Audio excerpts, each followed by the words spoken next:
Two comedy gals, Mary Kay and Suwon Weaver. Two comedy gals, bringing you the good, the bad, and the... Oh man, that sucks. Hello and welcome to Two Comedy Gals podcast. This Two Comedy Gals. Yeah, it's Suwon Weaver and Mary Kay. Hey, I'm just loving our guest that we're having on. She's so cool. She is amazing. I love her to pieces. She never fails to make me laugh my ass off. And she's having a lot of success lately. And I'm so incredibly proud of her. And it's from hard ass work is what that's from. I'm telling you. She has been around and she produces shows and she's a comedian and actress and writer. And she's so funny. Bring her on. Let's bring her on. Okay, let's bring her on. Let's do it. And she's on Instagram at Mama Warned Me. Mama warned me. My mama done warned me. Hey. Hi, are you there? Come on. You are on. And you are, look at you. Hey, beautiful. Sexy as hell. Tuesday. You are so naughty. Oh my God. Naughty. Welcome, Tuesday Thomas. How are you, ladies? This is exciting. Right? We are fabulous. Well, thank you. You too. You look amazing as always. I was just about to tell Suwon how me and you met, but then she's like, stop.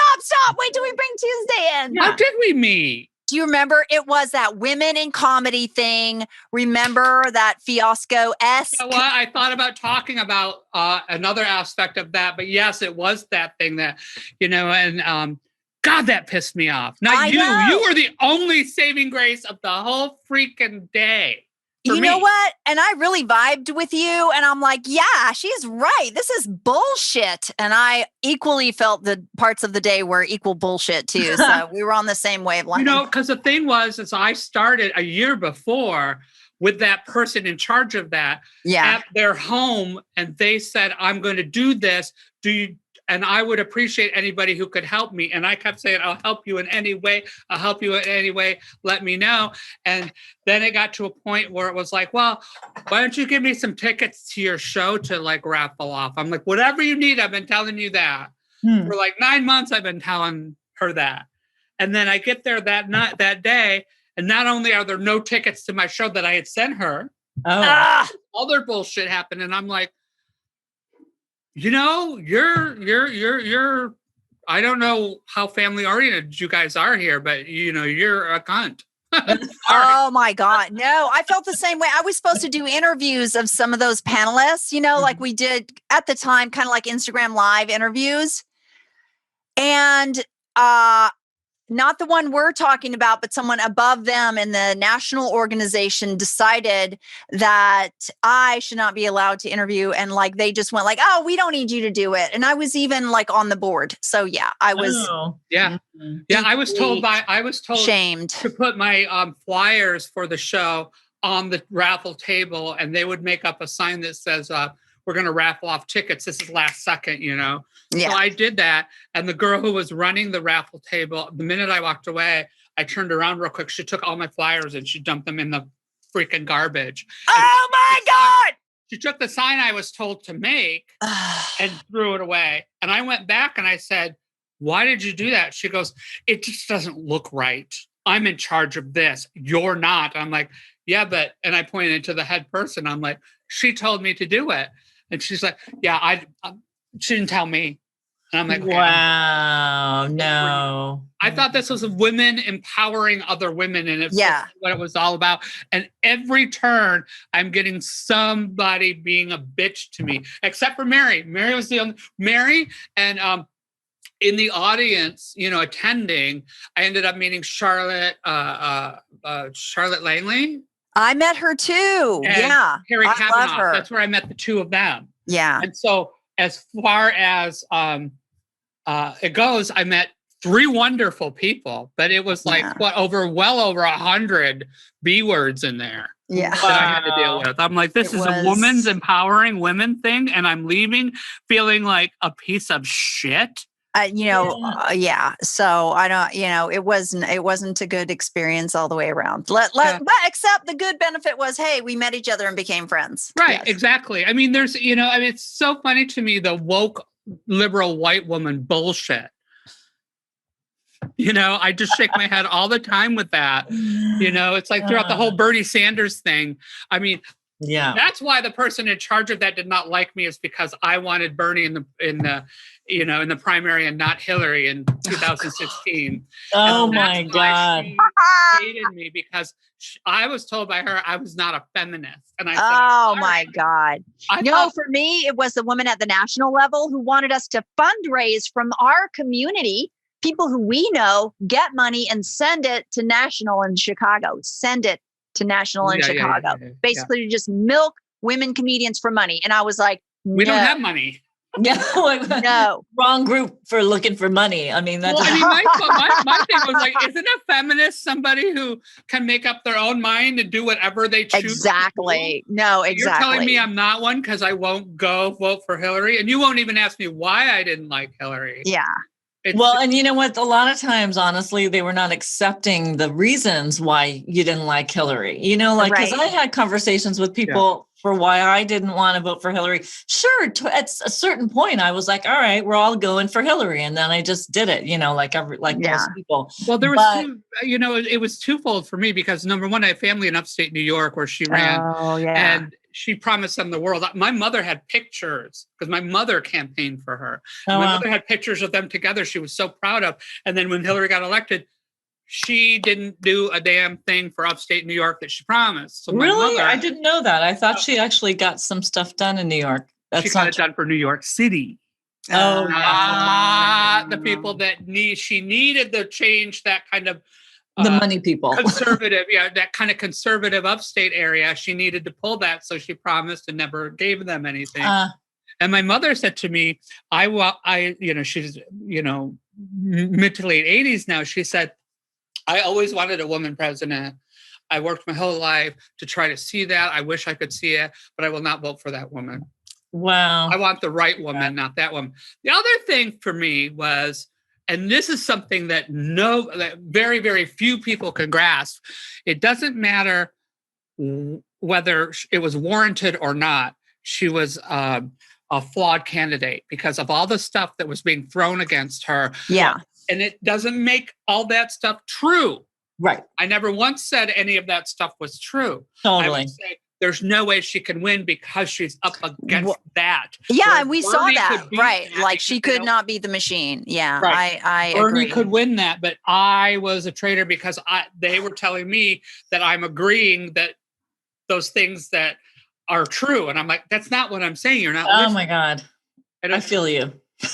And I also hate the woke white liberal feminist shit because they would say things like, well, I don't like the way Bernie talks. He's loud and he talks with his hands all the time and he's pointing and he's gruff. And I'm like, do you realize those are the key words that they use against women, against Jewish people? I didn't know that. That's the same words they use that were code that meant dirty Jew. I didn't. Nazis use that gruff, loud, abrasive, those kind of terminology to get the people to hate the Jews. That's the same thing I heard from, there's people that run comedy studios, people that run this, people that run that are women that would say that, like, I hate Bernie because of that. I'm like, that's very anti-Semitic right there. You wouldn't use those words against Hillary for a woman because you don't like when people call her a bitch, but you'll use those words against a Jewish man. And that's veiled anti-Semitism right there. You know what? That's exactly right. Because I totally felt that when people would say, like, I don't like that he's so loud. And he's like, and it's like they were like nitpicking the way you would not want someone to nitpick against a woman. It was the same type of nitpicking. Like, I don't like the sound of her voice. Hey, you know what? You're just being a creep. You're not talking about facts of things that she did, or let's talk about the issues. Like picking apart like his voice. I mean, that was like when they said Obama had that tan suit and they had a fit. It was like, come on, we're not talking about anything. So fuck off. Right. And when Michelle had the Target dress. Right. My God. Or Jill Biden had the fishnet hose. Good for her. That's what I say. Mama still got it. I'd rather have a first lady wear the fishnet hose than to be one. I know that's slut shaming. I shouldn't do it, but I had to go for the cheap shot. Do it. I mean, we gotta have fun.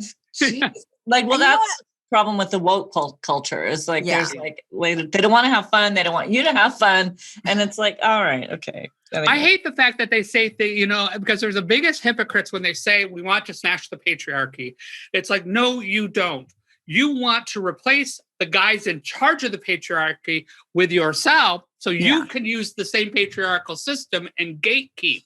That's matriarchal systems are nurturing and inclusive, include men, include everybody, and are nurturing. All you want to do is be the one in power to tell people what to do. So you don't want to smash the patriarchy. You want to be the patriarchy. Yeah. Right. Well, that's a whole different thing. And I mean, because I say things like, I want to smash the patriarchy, but I'm not doing You're a nurturing, inclusive person, though. Yeah. So if it comes from your mouth, I believe it. But when, I hear people who would say that things about if you don't vote for Hillary, you're not feminist, or I hate Bernie because he's gruff and stuff. And they're like, let's smash the patriarchy. And they're the same people who won't put you on shows if you disagree with them and stuff. Right, like, right. No, you don't. You're a liar. Right. You just want to be the one in charge and gatekeep. And we're smashing the patriarchy means we're getting rid of the gatekeepers and letting everybody. Exactly. Yeah.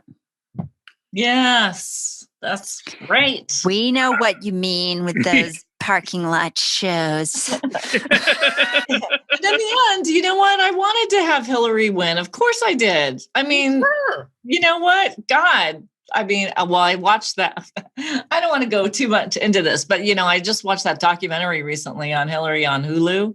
Uh-huh. And, well, it's really good. It talks, you get to really know her in a different way. And in the end, like, you know what? You didn't fucking win. And you knew that you had evidence that Russia was messing with everything. So, well, why didn't you deal with that? Like, why didn't you deal with that? You just ignored it. Like the same reason she allowed this to be released during the primaries when Bernie was ahead. Mm. That's the exact same reason she didn't do anything. It's just politics, but badly played. Yeah. I mean, that didn't have to be released when it was. Yeah. That could have waited. I mean, that's influencing the election as far as I'm concerned. And she did. Sure. I mean, we got a good result. I mean, we got rid of, we got rid of Trump. But it still was neck and neck. And it was during the primaries and she was influencing people. Because to me, Biden is better than Trump, but he's a Nixonian Republican. Mm-hmm. He's not a Democrat. Yeah. Right. Yeah. But I'd rather have a Nixonian Republican at this point than, a QAnon retweeter. Right. Exactly. Oh my God. So true. Well, let's get away from this topic. I was like, gosh, I'm hilarious. People are just going to just love me. Let's talk about comedy stuff. You are, actually. No, we want to hear everything that you're working on right now. Like, I heard you just had a deal that got picked up and stuff. What's happening? Well, I got signed by one of the big management companies, so I'm excited about that. Had one of my Hollywood lunch on Melrose the other day, which was really weird. Cool. Well, it was weird because of the pandemic, but it's like you got to go back to normal. Normal, right? Yeah. So once I got it in my head that I put it this way: I am waxed, vaxxed, and ready for the facts. Okay, I am done. I am out there. I got both my shots, so I got to get over the fact that I'm going to die because I'm not going to die. It is hard to get back out there, isn't it? I've had one shot and I'm still like, no, I need to stay home. Well, but I mean, did they pick you up for the show, for the freak show for distribution? Or no, it was Thomas brand. Such a weird thing. Like the beginning of March last year, I don't know where to even start. So it was the end of 2019, somewhere maybe October-ish or something. My very good friend Sally Mullins, who's my ride or die bitch. Anything Sally says. I don't even ask. Sally says, "Come, I'm going to pick you up. Let's go do this." I don't say where, when, what. I'm just like, okay, I'll be there. Yeah, because it's always interesting and fun with Sally. Yes, I love and I feel safe. So she said, I got you a spot on a show. I'll pick you up. And so we went into this neighborhood in Hollywood a couple blocks behind Hollywood Boulevard. And I thought we were going to go up the back way into like, maybe it said Pig and Whistle or something. But no, she pulls into this house. And I'm like, okay, are we picking somebody else up? She goes, no, the show's up there. It's in the second floor of the house. Oh, you know what? I've done that show. Yeah, it was the first one they did because they got booted out of a bar. Something happened. The bar closed that night. So anyway, I did it. Weird thing happened. The people loved me. And a girl came up to me and goes, I'm the one who got you booked on Botched. Because she was the first contact person. When you're doing TV, there's one person who calls you, gets the information, and then decides if you go on to the next round. Yeah. So she was the first one. She goes, I knew right away that you're going to be perfect. Your show was, and Botch was years ago. Yeah. One of their highest rated episodes. Oh, wow. So I did this, and the two people who ran the show, they just, we became fast and close friends and everything like that. Fast forward to a few months after that, and I'm watching one of them who had the show. He was on Nightmare on Elm Street. Oh. He played Joey. And it was his house. Went to see him perform music. I forget the name of the place. It's where you go to the back alley on Cahuenga there. In that Cahuenga Gulch area, there's a couple bars where you go in the back alley. And a long time, Yeah. You know the ones I mean. It's across from Universal, right? Up there? No. Right in Hollywood. Oh, all right. Cahuenga Gulch area. Oh, yeah. Okay. In Hollywood Boulevard. Near Franklin, kind of, something like that. Below that. So I went, and I got this other guy came up, goes, my girlfriend's the one who did Botch. She knows you. Are you repped? I'm like, no, I'm not. He goes, I was there that night at that show. Rodney is my best friend. He loves you. I thought you were amazing. Come and talk to me. And so I went into the office at the beginning of March last year. Woo! And he had said to me, he goes, we'll talk. Then it's so fucking Hollywood. We'll talk. And then if everything works out, I'll set up a meeting where you can meet the owner. And she'll decide. Well, we were talking, all of a sudden he stood up, he goes, I'm going to go get her right now. So ended up with him saying to me, come back, I'm going to Olympia, Washington, where I'm from. I'm going to be there 2 weeks. When we come back, we'll sign the paperwork. And we all know what happened on the 14th, 15th of March. Yes. Fucked up. Yeah. I kept telling myself I was good enough once. It'll happen again. No matter what happens, I was noticed. I was good enough. Right. So, I went and had the whole thing in December with my breasts and all the shit pulled out of it. Oh, yes. Mexico. Second day, I'm laying there going, I want to die. I think I'm going to die. This is the worst pain I've been in. It was horrible. I get an email, and it's from him going, yeah, we're going to start opening back up. Things are opening back up soon, and you're the first one we want to sign. So Yes. I was just like, okay. I mean, that's been my philosophy all along. It's like, if you're a decent human being, you do well, and you put your notes to the grindstone and you work hard, eventually the universe is going to level off. So I was at my lowest point. My universe was like, no, I'm going to bring you back up. Nice. So they've got a production and a lit department. So they're looking at my stuff right now. I love that. I am so proud for you. You're so unique, and that's why I adore you. Ever since I've met you, remember when you did that? Oh, you did some crazy show down on like Fairfax, right when I first moved in to LA, and you had me on that. Yeah. And it was like a deli in the front and then a stage in the back. Isn't that the weirdest thing? It was called Open Space, and it was just Open Space. Beautiful fucking theater in the back of this deli. Like, you wouldn't even know it's there. Like, you'd walk in and think you were in some Starbucks, and then you go down this hallway past the bathrooms, and you open this nondescript door, and there's this like beautiful theater right there. Oh, wow. Yes, it was amazing. And you know what else, Tuesday, that I love you for is you gave me the most empathetic rejection that I've ever gotten, which is like, it's a freak show, honey. You're not a freak. I love you. You're funny, but you're not right for this show. And I was like, oh, okay, I get it. Thanks. Thank you, because I would try to do that with some people, and they would take it so personally. That's why I had the other shows that I would do, in different because I'm like, I think these people are hilarious. I want to showcase them, but they're not right for that particular show. Yeah. So but some people would get really upset. Oh my God, the names I was called, going, well, you're saying I'm not good enough. I'm like, no, you're just not right for that show, dummy. I'm not right for everything.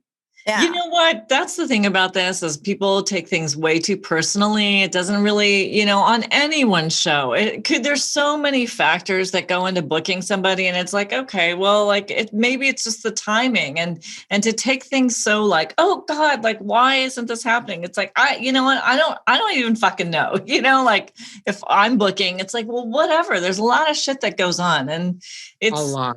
It's not. And also the other thing about booking a show is, I'm sure you both know by now, is that it's like a recipe. You can't have people who are the same energy. You can't have them too far apart. You can't, Yes. You've got to look at a lot of different factors. Yes. You don't want some way out there dark humor with some really clean humor, necessarily. And if you do, you got to make sure that you can, start with the one and work your way to the other. You can't just jump from one to the other. So well, you want to weave it. Yeah, it's a recipe. So, you know what, Tuesday, I was noticing on your IMDb, like how much you've written. You've written a lot of stuff, and that one film, that the escape room, that looks really cool. That's really like a great project. There's, I've got. I think right now I'm really concentrating on the book. There's a book coming on my life and a documentary that I started. The pandemic. I started out the pandemic like everybody fucked up, because I went from making I didn't make a ton of money in my life, but I made enough to pay my bills with Freak Show. Mm-hmm. Traveling that show, I paid my bills. I barely had anything extra, but I did it. And then nothing. So I started doing all the characters that I do and filming them and putting them on Instagram with my Venmo. And then people started giving me money. Nice. I love that. And then all of a sudden I realized I've been through a lot of shit, and I just sat in my house in different parts, and I would put the phone on the tripod, and I would relate a story of my life, and it became this therapy, this mental, verbal diarrhea type thing that just, oh my God, I forgot that happened to me, and this happened to me, and I put them all together, and I thought I was going to edit it into like some kind of documentary, and it became so personal and so close that I couldn't do it. And so I got a friend who I've worked with before, who's an editor and a director. And I said, look at this. If you don't want to take out on this project, I understand. Do you think it's worth anything? Do you think, what can we do? And he got back to me. He watched like almost 8 hours of stuff that I had done on my phone. Wow. Within a 24-hour period, and got back to me and said, this is fucking incredible. We're doing this. Amazing. And now we have parts that are going to be animated, and oh my God, we've got somebody scoring it, and we've reshot a couple things, and I've added some characters, and we're going out tomorrow to shoot the opening of it. So, oh my God, that is great. I mean, the pandemic, you can't. Everybody had to do whatever they had to do to get by. Right. This is how I happened to get by, is I just shat my life out of my mouth. So you made it creative and you did it. Like, yeah, good, bad, funny, whatever it was, it came out. I mean, and it's all going to have some humor because it's coming from me. So. But it's so relatable, like all of us, seriously, because we all worry about our appearance, and like, we want to look better, and and you're so strong, right? I admire so much that you are so independent and so creative, but that gets lonely, and so everybody relates to that. I think so. There's some kind of freedom in achieving the point in life where I don't give a fuck. Yeah. I don't know if you're there yet or not. You'll get there. I think we all get there. I think when we're younger, we say, oh, I don't really care what people think of me, but you do. But for sure. You do. It might not be everybody, but you do. Yeah. It's been quite a few years where I've just always been, no, I don't. I really don't. Quite a few years. Yes. Unless your name is on the bottom of my paycheck and your dick is inside of me, I really don't care. Just to ask, like, are you, for some reason, I'm under the impression that you're married, that you have a husband or whatever. I've had two. One was one was annulled when I was younger, and one was a horrible, horrible situation that I ended up being stalked for almost a decade and moved to all these different cities. God. And he ended up being what do you call it? Kicked out of the country, whatever that word is. Oh, Deported. Deported. Wow. He's from Canada. Trust the white bitch to know that word. Yeah. Deported because, I mean, for not anything to do with what he did to me, but other reasons. But he got deported to Canada. He was Canadian. And lucky. He became an American citizen because he was married to me. I mean, imagine what you have to do to get deported to Canada. That's so wild. Like, it's like, that sounds kind of good. That sounds like he got away with it or something. But anyways, at least he's out of your life. So that's good. Well, everything you go through in life, I think everybody says, well, I learned from it. I learned from it. And I hope you do. I hope that's real. Yeah. But what I learned is that pink is still red. And what I'm trying to say by that is there was a lot of, not necessarily bright red flags, but there were a lot of like pinkish hued flags that came up. And you're kind of like, oh, well, I'm sure it's fine. Yeah. It'll be okay. And then when you look back, you're like, no, that's a hue of red. And red is, you got to recognize that because eventually that pink is going to turn into red and you're fucked by then. So no. How long have you been doing comedy, Tuesday? 10 years now. Okay. Yeah. Did you start doing stand-up or did you start doing like kind of like alternative? Like I started stand-up in San Francisco.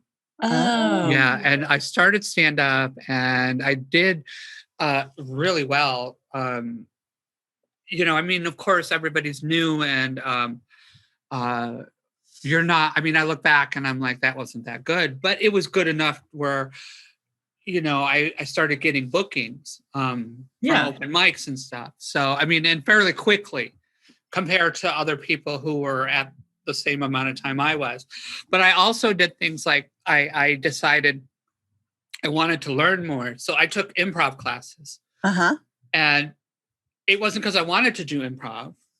It's because I knew there were certain things there tools that I could take to use to stand up. Yeah. And it worked well. So I was doing open mics every night of the week and then improv 3 nights a week. And all of a sudden, people who are at the same time, like people who are a year in when I was done with all that, were going, you've been doing it, like 5 years? Yeah. Because it really did. It just pushed me farther. Yeah. I think you become more comfortable. And like, to me, the essence of stand-up is the connection with the crowd. And when you're new and you're just memorized your material and you're not able to interact and improvise with the crowd, you can't create that great feeling, of being like one organism or whatever. Right. Exactly. It helped with my act out spatial work. It helped with the fact too that when there's an asshole man who's the MC and he says things like, here's our next comic's got huge tits, I don't go up there and freeze up.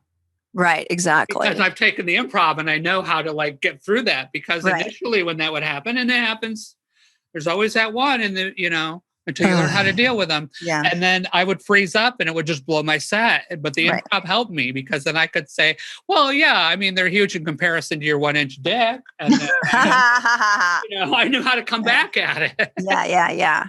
And you do have to answer that stuff back. Yeah, I think you do. Mm-hmm. Yeah. You can't ignore what's in the room. You just Well, what about like going on the road? Have you done, why don't we just get to this portion of it, where we do like to ask our guests about having, like a horror story in comedy where you've come across someone and you're like, hell gig story. We love those. There's so many of those. I mean, because Freak Show was in 14 cities. We were doing, 4 to 6 shows a month. Wow. It wasn't like 14 cities every month. We had a rotation. So it was like 2 to 3 months per city. Yeah. And we were in Vegas and, so, I mean, and we did that for 4.5 years. And wow.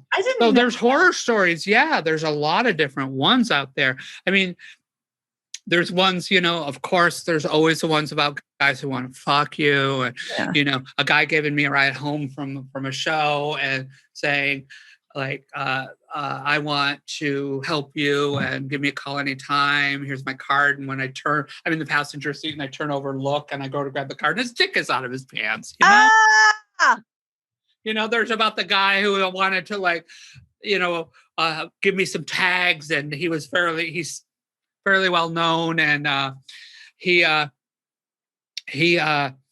know what story I'll tell you, but let me do this one real quick. Mm-hmm. And he got me in the afternoon once, said, I'm going to be at such and such a place. Let's go meet for coffee. And I'm like, I can't today. I'm sorry. Can we do it tomorrow? Or no, I got to do it now. Meet me there at 12:30. I'm like, I can't get away. Yeah, well, you need to know when somebody's going to help you, and before he said that, he started going, meet me at my house and then we'll go.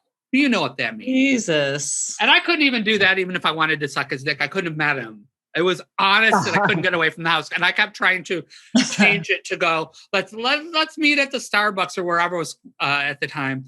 And he stopped. Like when he says to me, you need to realize when somebody's trying to help you, you need to do what they say, you need to jump. And that was the end. I didn't.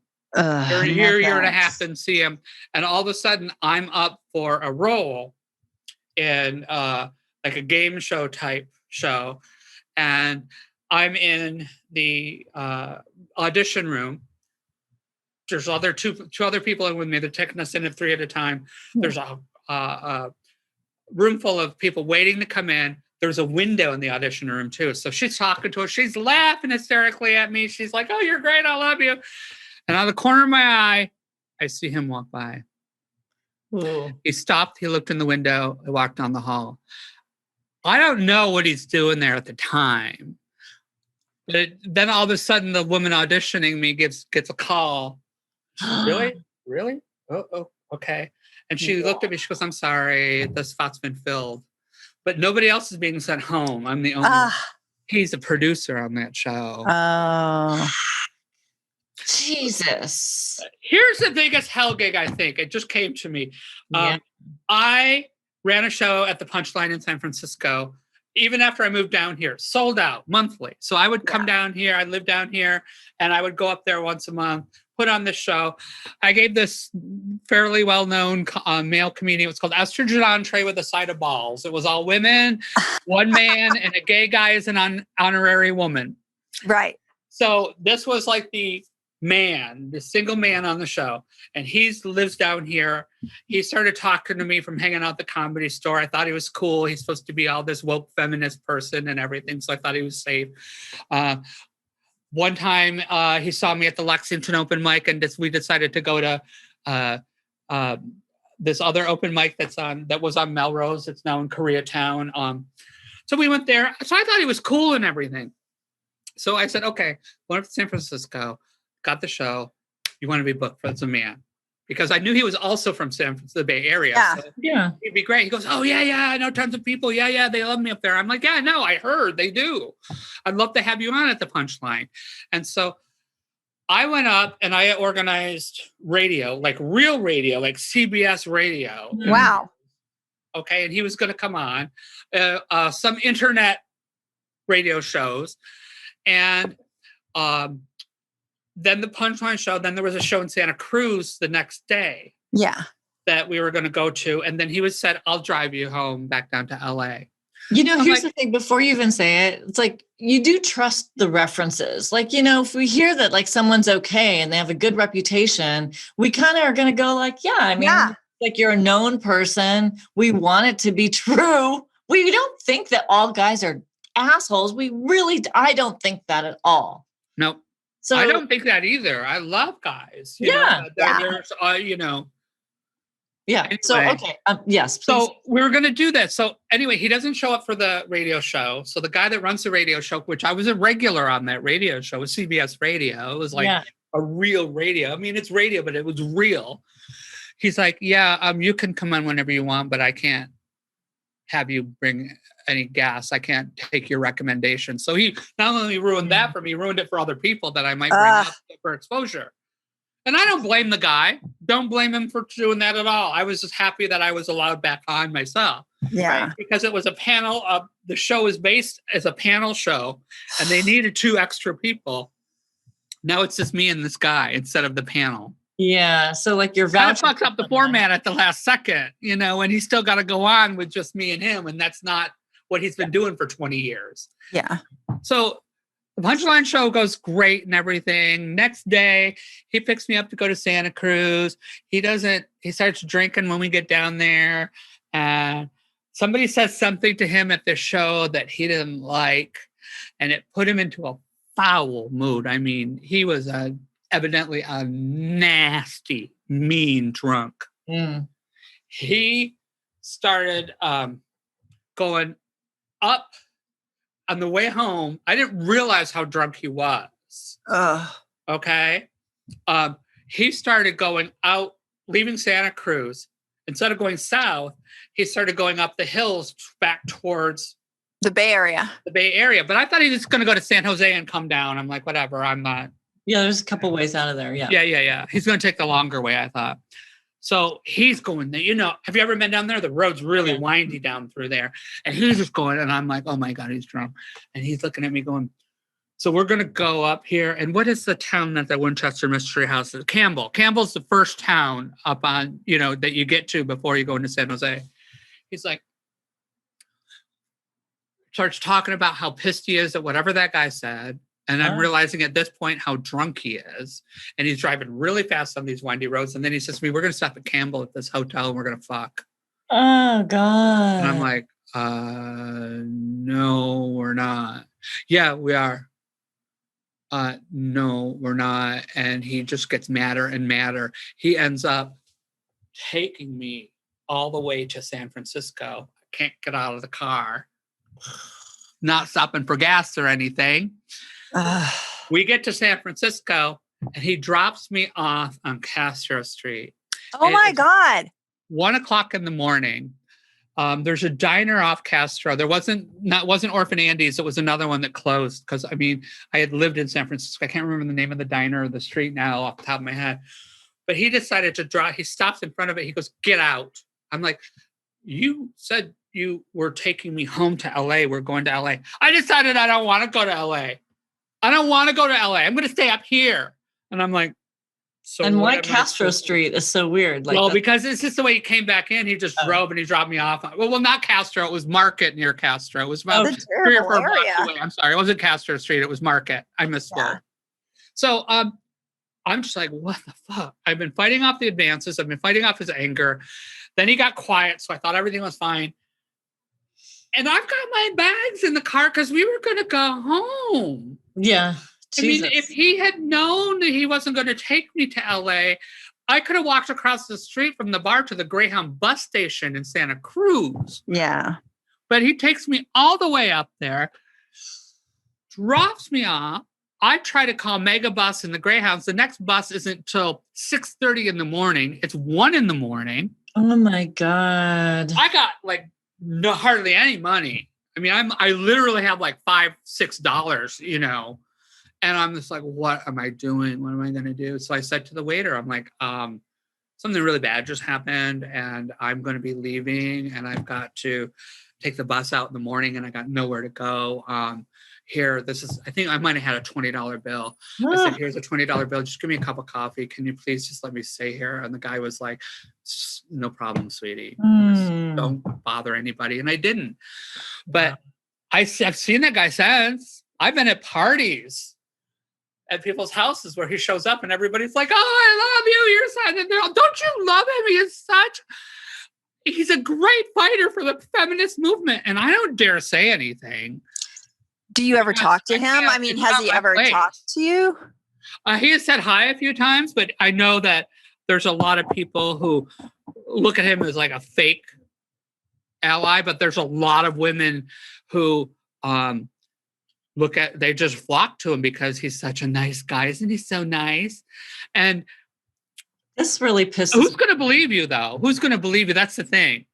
Like if I walked up to them, and this is the thing I found, and I've been thrown under the bus a bunch of times by women over this, is I can tell them what happened to me, and they're going to be like, I don't believe it. He wouldn't do that to me. Yeah. Well, yeah. I mean, that's what happens. You always, and it's so sad that we have to think twice before we think like, should I say anything? I can't. And there's, and I also, the one of the things is, he wouldn't do it to you. Maybe he wouldn't do it to you, but maybe that's because he's not attracted to you. Maybe he doesn't want to fuck you. And that's hard for a lot of women to think that some guy isn't attracted to them. That's a huge thing. Yeah. Well, that's just like there's some kind of competitive nature that they think that like whatever, that's some kind of insecurity and bullshit. And maybe even like a patriarchal teaching that they're I think so. There's a lot of internalized misogyny in women. Yes. We've all seen that. I've been thrown under the bus many times. Yeah. I had a guy stalk me for about a year or so. And then there was this Facebook group for women called Evil Androgens or something. Yeah. And I was in that group, and some other women started bringing up this guy, not the one I just told you the story of, this guy who stalked me from a comedy show. Basically said to me, I'm going to fuck you, and then tried to follow me home. And then started harassing me, changing his Facebook names and harassing me that way. So when his name was brought up, I'm like, be very careful. This is what happened to me. And then some women piped in going, oh, I know him. He's on the spectrum. He's not that way. And they went and told him. And then he started harassing me again. Fuck. So I got that to stop. And after about 6-8 months of that, when that stopped, all of a sudden, the person in charge of this group, who he harassed as well, wanted me to go to the Burbank police station. She called me and said, can you be at the Burbank police station in 5 minutes? I am going to file a report on him. And I know you've had problems. And I'm like, no, I live in Mid-City. There's no way I can make it there then. She got mad at me because she said I wouldn't show for her. I'm like, how am I going to make it from Mid-City to Burbank? Yeah. Yeah. Well, yeah. She needed to know right then. She called Vice, not Vice, BuzzFeed. BuzzFeed reporter did an article about him because there was a lot of other women who had problems. So they interviewed these other women. These other women told their story. And they interviewed one woman who told my story. And what happened to me, there were very specific things that showed it was me. He knew who he had done it to. I got harassed for another fucking year because she couldn't tell her own story because she wanted to feel important and get in on this BuzzFeed article. I called BuzzFeed, talked to the reporter. She's like, well, you posted it in that group, so it's kind of public. And I'm like, no, it's a private group. And why would you take her word? It wasn't her. She goes, well, I quoted her as saying she heard somebody say this. She didn't even know who the guy was. She just wanted to be so badly to feel important and to be part of this article that she related my story. And I got I got restocked a third time. I'm so sorry. This is such bullshit. I look at it this way. I'm strong enough to deal with it. There's a lot of people out there who probably could have ended their life. So better me than them. Wow. I mean, I don't feel like it's good that it happened to you either, though. Thank you. I agree. But like Tuesday, do you think there is some kind of a strong positive community among women in comedy? I mean, I believe there is. It's not all crap and throwing each other. I think it's happening more lately. And even when you see like that movie that we just saw, I just saw Hysterical, the one that's on Hulu that people I haven't seen it. There's they are also talking about a lot of younger women, especially, are kind of like starting to realize that hey, let's talk about this shit and not let these guys just keep getting away with it. That's my take on it, is one of my feelings. Yeah, I think there are people out there. I think there's some really good people. You two are amazing at what you do. And you two always stand up and do the right thing. And I think there's other people out there. My whole thing is, I don't care what you are, what you do, as long as you're not hypocritical about it. And that's where my anger comes into. Truthfulness is so important, right? Authenticity. Yeah, right. It's the hypocritical stuff. I know very well-known LA feminists who are complaining that, I hate when so, women are trying to like flirt with my husband, and I'm, my husband's off limits and blah, blah, blah. But yet I've been shown by male comics the messages that this woman has sent them saying, you want a free spot? Let me blow you. What? Holy shit. And I'm just like, yeah, I can't with this. Yeah, if you wanted to say, if you were just like, yeah, I let guys, if they want a spot on my show, I like to suck dick. So if they let me suck their dick, the cute ones, I'll give them a spot. I'd be like, you go, girl, get yours however you can. But this bullshit, how, you're so pious and virtuous and, all woman rights and stuff. I'm like, no, you're a hypocritical bitch. Oh, that is so fucking scary. I can't even tell you, just because it just sounds so bad. But it shows you too that the guys deal with it too. The guys deal with it but the guys, the guys don't feel like their life is threatened or their career is threatened by saying no to this person. Whereas when we say no, our career is threatened and our life is threatened. Like, I'm sure the instances I've had where the guys did. This is why when people say Louis C.K., he was contrite, he admitted it, he should be allowed back. I'm like, no. Stop. I'm okay for contrite. I'm okay for apologizing. But I also know that he went and he told all his buddies that so-and-so is crazy after he did this to that person, after he tried to masturbate in front of younger female comics with no power. He went and told all his little buddies, she's crazy, don't book her. And she didn't get booked. Her career was stopped. So once those careers of those women get back on track and he can put them back on track, then I'll say, sell at the Comedy Cellar, buddy. Mm-hmm. I'm fine with it. But he can't, because that's what they do. They run defense. And I've heard it. I've heard it about me, where somebody has come to me and said, well, so-and-so said that you're very difficult to work with. You're horrible and you're crazy. And I'm like, yeah, well, I know why they said it. And if you believe that, that's on you. You've worked with me, and they're like, no, I know that that's not true. I'm just letting you know what's said. I'm like, I can't do anything about what they said. Yeah. It's going to stop me from getting some jobs because they're running defense, because they're scared I'm going to go and tell them. So if they say first, she's a bitch and she's crazy. Wow. And I think it's not even sexual stuff that gets people to do that. It's when we challenge their power. Because I had a guy start trashing me, somebody that I worked with for a couple of years here in LA. All of a sudden, I'm a fucking diva. I'm impossible. I'm an asshole. Like other women stopped talking to me because of what this asshole said. Yep. Yeah. I've had the same thing. Yeah. Because but those women are the pick-me's. I call them the pick-me's.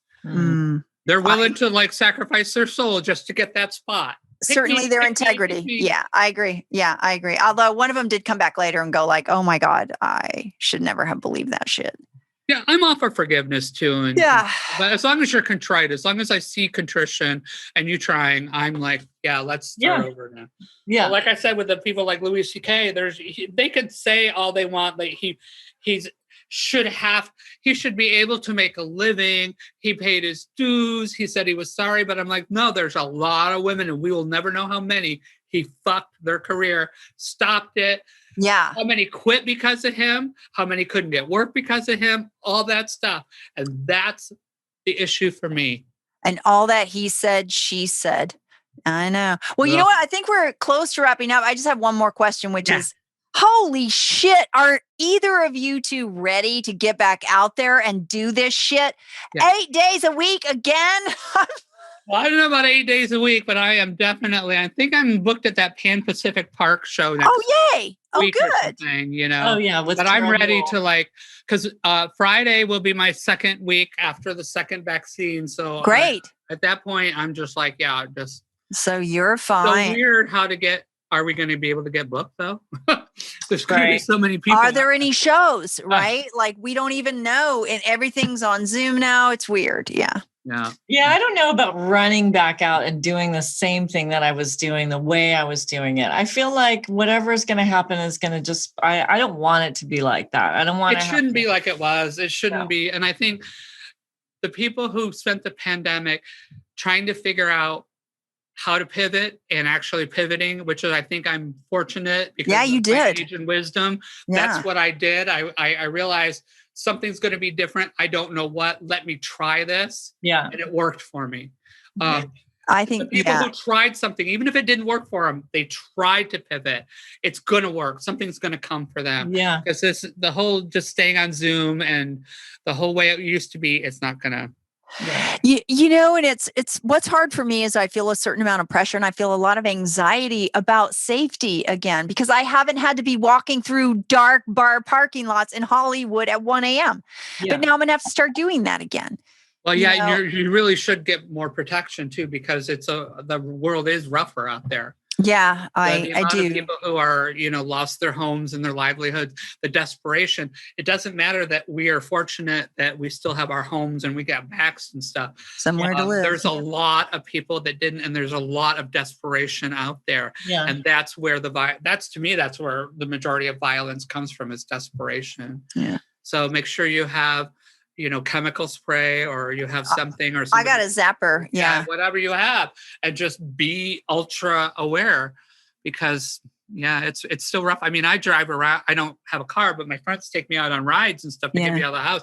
And I can't believe what Hollywood looks like. I know. It's frightening. I can't believe what downtown looks like.